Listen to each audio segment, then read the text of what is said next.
Ce magnifique télescope de grande portée est délibérément situé au-dessus du brouillard pour que ce puissant instrument puisse mieux sonder les galaxies. Il en va de même pour la vie et la vision à travers la lentille de la foi.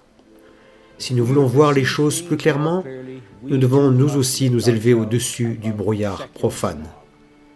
Alors, pour reprendre les termes de l'hymne, nous pourrons dire « Seigneur mon Dieu, quand je vois tous les mondes créés par toi, je suis émerveillé » et voir sa puissance en tout qui apparaît.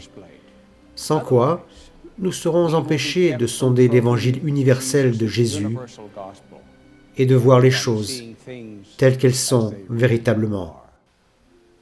Néanmoins, en regardant l'étendue du cosmos, nous pouvons contempler humblement l'immensité de l'œuvre divine. Bien avant de naître à Bethléem et d'être connu sous le nom de Jésus de Nazareth, notre Sauveur était Jéhovah.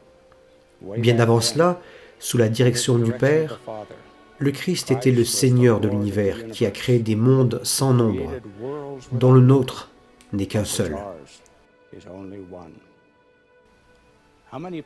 Combien de planètes dans l'univers sont habitées?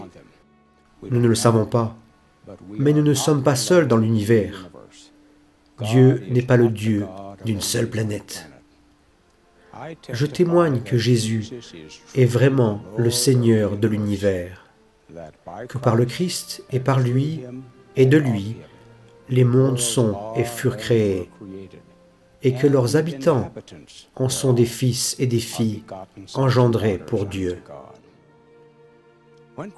Lorsque le Christ reviendra, ce ne sera pas dans la douceur de la crèche. Il sera comme le Rédempteur reconnu et le Seigneur de l'univers. Alors, dans un grand déploiement solaire, les étoiles tomberont de leur place pour témoigner avec beaucoup plus de drame qu'à sa naissance, où des cieux les étoiles doucement veillaient, l'enfant sur la paille charmant reposait. Pourtant, dans l'immensité de ses créations, le Seigneur de l'univers, qui remarque la chute de chaque moineau, est notre Sauveur personnel, ce dont je rends un témoignage apostolique au saint nom de Jésus-Christ. Amen.